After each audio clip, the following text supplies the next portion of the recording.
Major support for Carolina Business Review provided by Colonial Life, providing benefits to employees to help them protect their family, their finances, and their futures.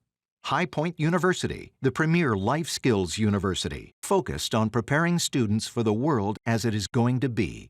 And Sonoco, a global manufacturer of consumer and industrial packaging products and provider of packaging services with more than 300 operations in 35 countries. For more than a year and a half now, hospitals, healthcare providers here in the region have been in triage mode, reacting to, of course, the public health crisis, COVID. I'm Chris William, and welcome again to the most widely watched and longest-running program on Carolina business policy and public affairs, seen over 3 decades across North and South Carolina. In a moment, we will talk to one of the large hospital CEOs, Carl Armato, President and Chief Executive Officer of Novant Health. And we start now. Gratefully acknowledging support by Martin Marietta, a leading provider of natural resource-based building materials, providing the foundation upon which our communities improve and grow. Blue Cross Blue Shield of South Carolina, an independent licensee of the Blue Cross and Blue Shield Association. Visit us at southcarolinablues.com. The Duke Endowment, a private foundation enriching communities in the Carolinas through higher education, healthcare, rural churches, and children's services.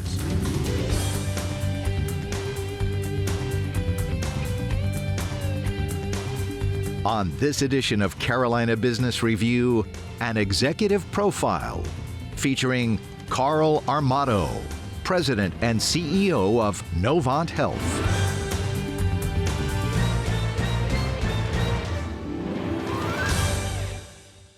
Well, it's not too early to say happy holidays. So, Carl, welcome and happy Thanksgiving. Thank you for joining us. I hope you're well. You look well. Thank you, Chris, and I'm glad to be here with you today. It's always great to spend some time with you. Thank you, sir. Carl, let's talk about a healthcare provider, a hospital. Boy, what a time it's been the last 20 months. Carl, how do you and your team now go from, and this is my turn, sir, but go from triage mode, trying to put out some of these healthcare and this public healthcare crisis fire and being reactive, to now strategically operating and working the plan? How do you do that? Are you doing it? Yeah. Well, Chris, I think it started with Novant Health having a foundation of really a culture that's been flexible and investing in capabilities. So when I say capabilities, I mean like our digital capabilities, our predictive analytics. And so even though COVID was a surprise to a lot of organizations and all of us, at the same time, we're watching our predictive capabilities help us get into zip codes that proactively and really ahead of the COVID curve, so that we could get 600,000 masks and education to communities. We could go and predict where we thought we needed vaccines in underserved areas. We've put out almost 620,000 vaccines. So what I'll tell you is this predictive capability not only has been so helpful for us in how we treat patients and the care of patients, but now it's really ingrained into the operations of how we're allocating resources and people across our entire system. And so I'm really pleased about how our movement from where we were in trying to deal with COVID to now we're dealing with everything that the community needs from a health perspective, including COVID. You know, Carl, I was thinking years ago, the legal action that led Novant to put in place this washing of hands that I know was hard at the beginning, but it seems prophetic now that the hospital that reacted pretty quickly to this idea of washing hands has now also been a first mover in what ended up being vaccination as being a condition of employment. Novant was one of the first movers in that. And I'm not trying to be just leading on this, Carl, but you have compelled workers to either have the vaccination or not be a member of the team. How do you manage that so it's thoughtful for the employees, it's thoughtful for the patients? What's behind that? How do you do that? Well, Chris, I would tell you that the beginning for us is this foundation and this culture of inclusiveness. And what I mean by that is we have been holding open forums and web-based, conversations with team members across all markets to really help understand and remove the misinformation about what the vaccines do and what they're all about. And really putting myself out there with physicians, with all of our experts, listening to team members, answering questions. And I'm proud to tell you that 35,000 team members stepped up and got vaccinated. And I think we had maybe a few hundred that decided they were going to, decide not to get the vaccine. But I'm really just proud of how they did it. And I'll tell you why that's so important. Because first of all, we've got patients coming into Novant Health. And I think about a patient that's dealing with cancer, a patient that's dealing, or a premature child that's in our critical care nursery. We can't afford to pass any kind of virus, and particularly COVID, to those patients. So that's the first protection of patients. But then, Chris, what we also saw was our staffing across our system it really became unstable without having our team members vaccinated. And a great example is we had one of our rural markets where 11 team members on one unit actually went out with COVID in the same day, the same week. And so you can imagine just being able to care for people became something that we really had to get ahead of. So I'm proud of the work and the team stepping up and getting vaccinated and being safe for patients and our community. And I know this sounds like a politically polarizing question, Carl, but why do you think there's so much hesitation around this vaccine, especially in healthcare workers? Why do you think this has been a do or die for so many people? Chris, it's really surprising because, healthcare systems, including Novant Health, have always used vaccine mandates for the flu, for tuberculosis. I mean, there's other, safe vaccines that we have utilized. I think, unfortunately, the vaccine itself for COVID got politicized. It got politicized, whether you're a Republican or Democrat, you had a point of view.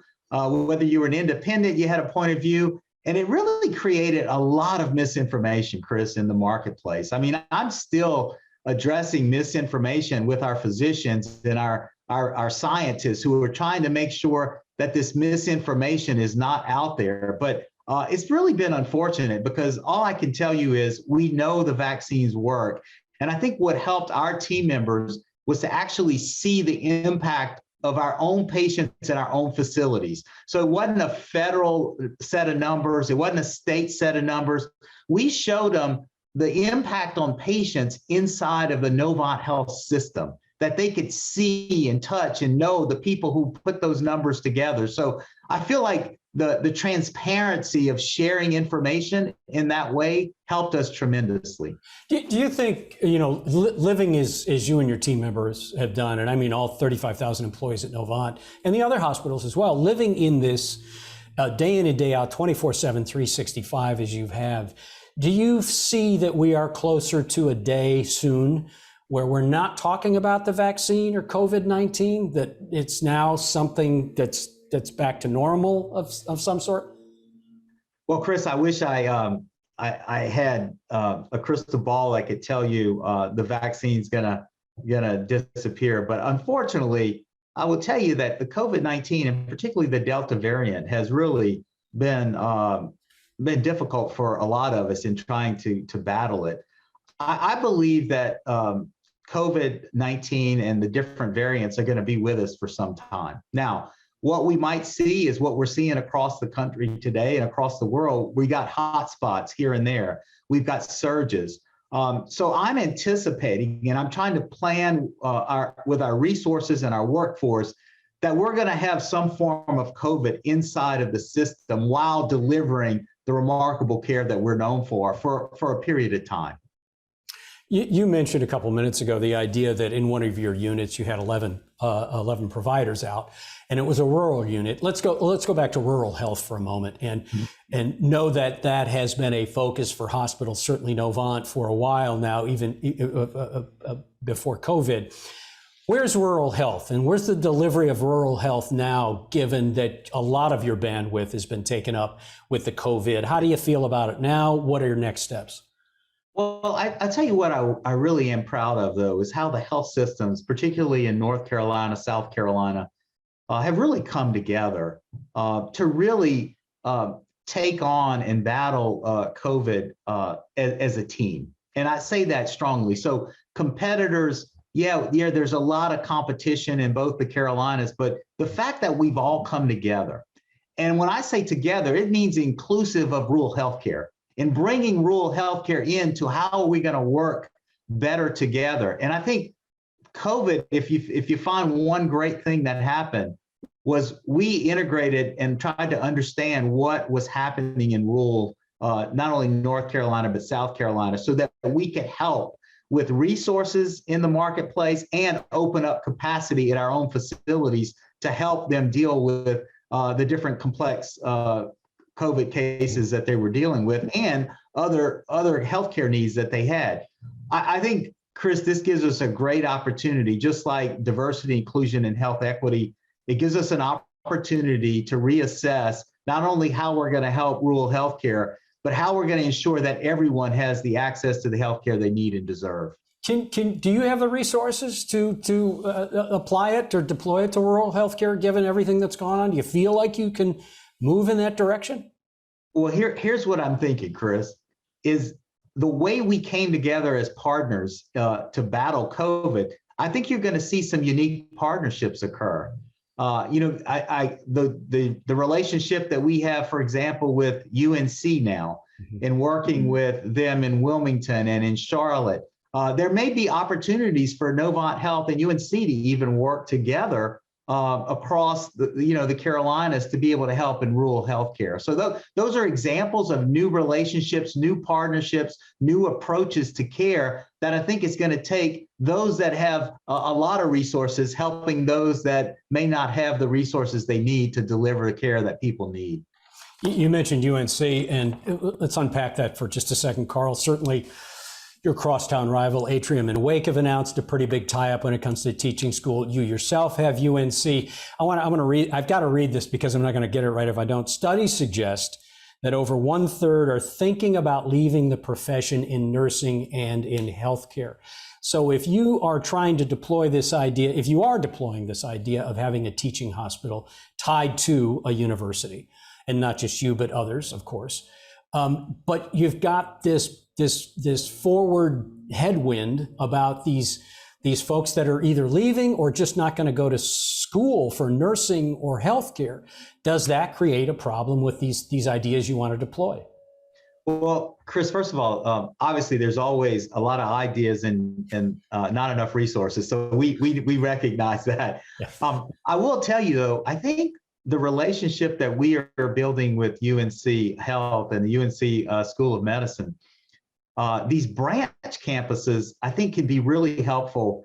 And I call them branch campuses because we're not duplicating the UNC School of Medicine. We're actually creating branch opportunities so we can create more of the resources and the talent that we need in those local markets. So for example, in Wilmington, we're getting ready to really launch that campus and have a lot more capability, and we're even expanding it to maybe include advanced practice providers and other capabilities there. So I can see us working with UNC on nursing, on other capabilities that could be very valuable to the health systems, not only at Novant Health, but across North and South Carolina. Again, we've got our first 9 students that are getting ready to start in Charlotte. Again, a branch campus, and they'll be on campus in January, and we're just looking forward to working with them and with a curriculum focused on health equity and other capabilities.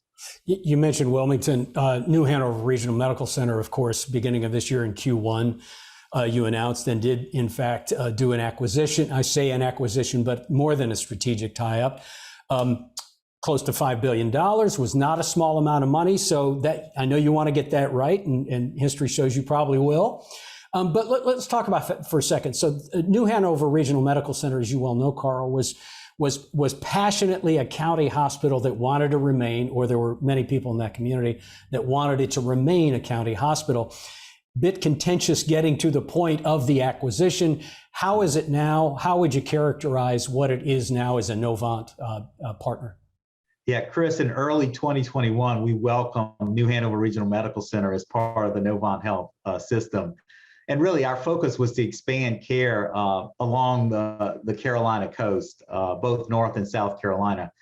And our goal, we set out very clearly in talking to the community was to increase jobs, new facilities, new access points, increase our financial assistance policies for families, and really start to address some of the real healthcare needs like mental health and substance abuse that we were seeing happening throughout the community. So I'm telling you that after 8 months of the integration, the aligned culture of New Hanover Regional Medical Center with that of Novant Health, it just, when I walk the halls at New Hanover, it just feels like they've been part of Novant Health for a very, very long time. The physician partnerships and the things that really matter as to how we listen to nurses and get the voices of clinicians at the table, all of that has just been a remarkable start for us. And we're already seeing some remarkable impact of opening up access to healthcare. And remember, the county had it, as a county facility, they couldn't cross over into other counties to open up access points. So we're now moving healthcare, primary care, closer to where people live and work. And so I would tell you, Chris, I'm really pleased about how the integration is going with New Hanover Regional Medical Center in Wilmington. Any other surprises that came out of that so far?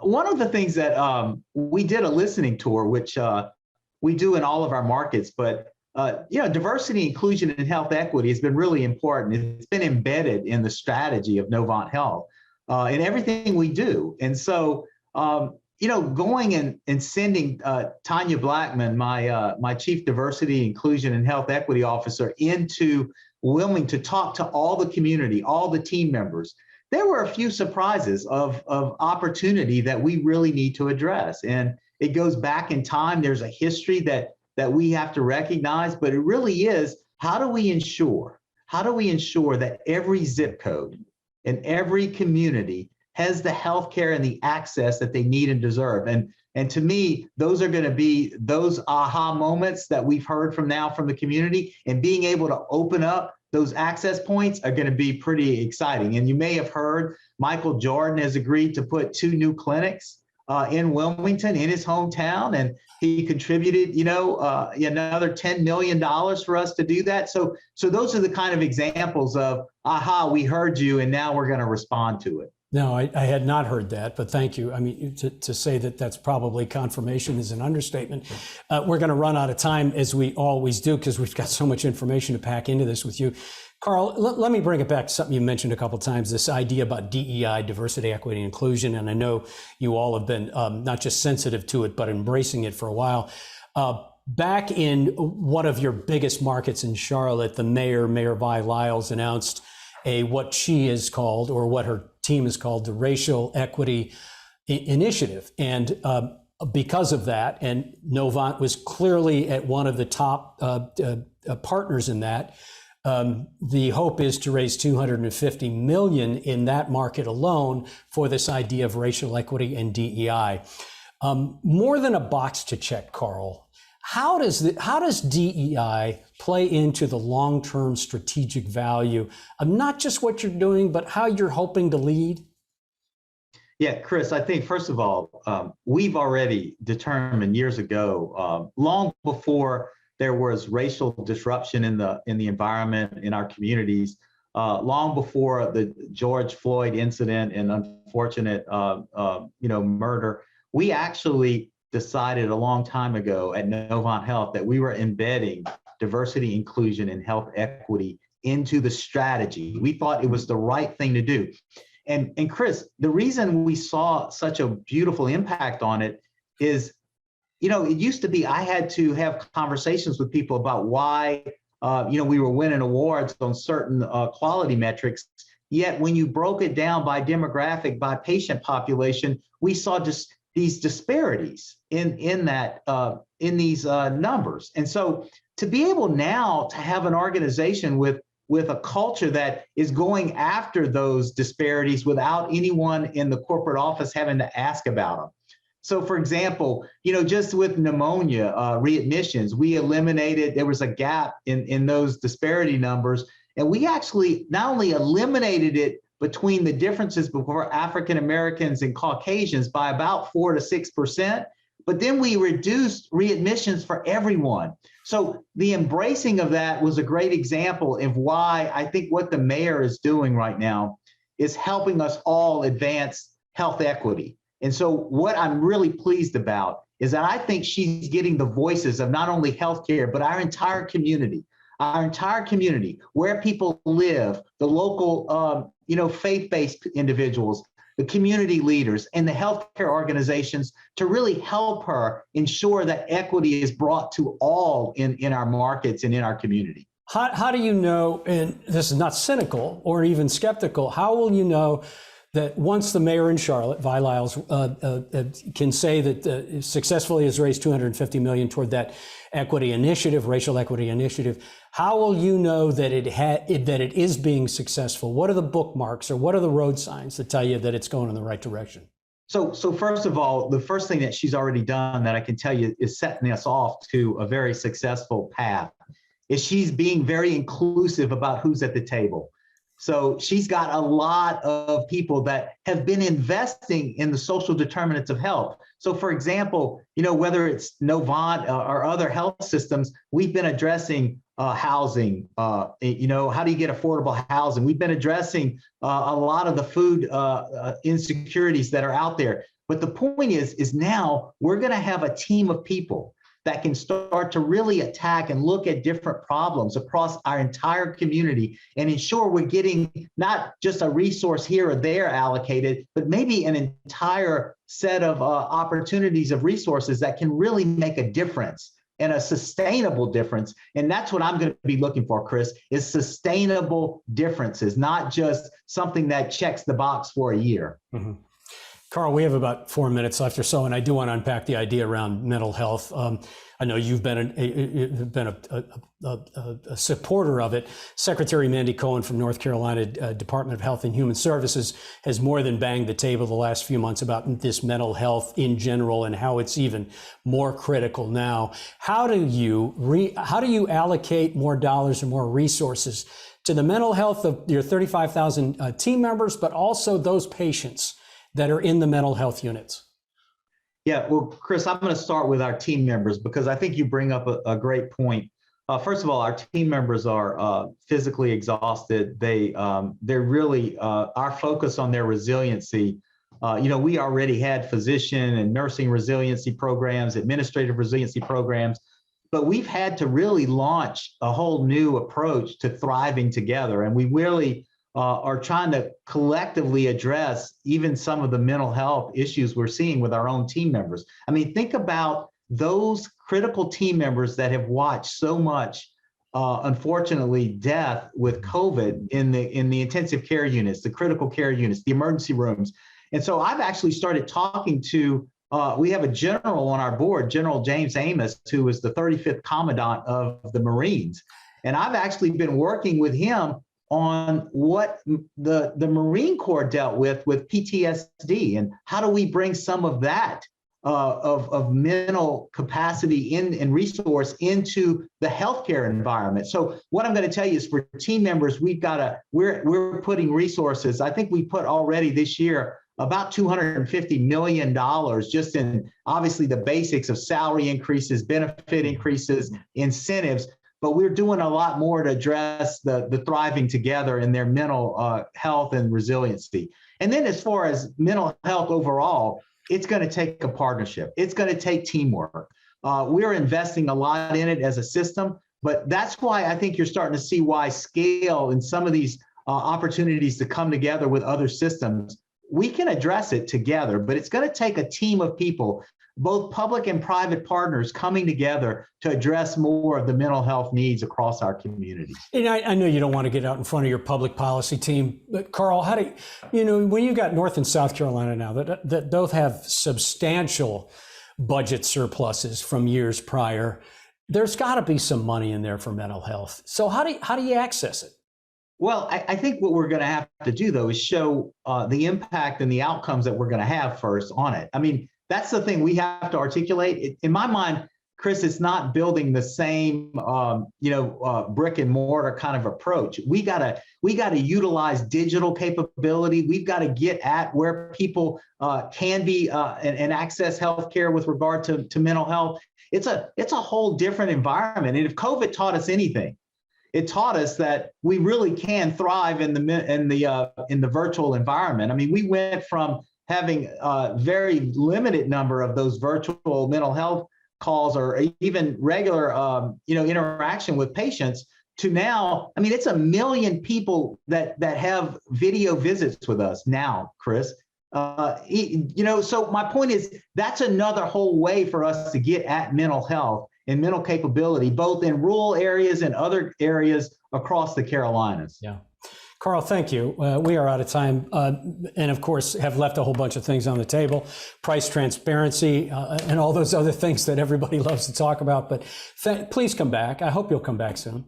I will, Chris. I just appreciate being with you. And just know that, as a type 1 diabetic, my goal has always been to go into a room and try to find a way to bring remarkable health care to everyone across the Carolinas. Well said. Thank you, Carl. Happy holidays. Thank you for watching. Until next week. Good night. Major funding for Carolina Business Review provided by High Point University, Martin Marietta, Colonial Life, the Duke Endowment, Sunoco, Blue Cross Blue Shield of South Carolina, and by viewers like you. Thank you.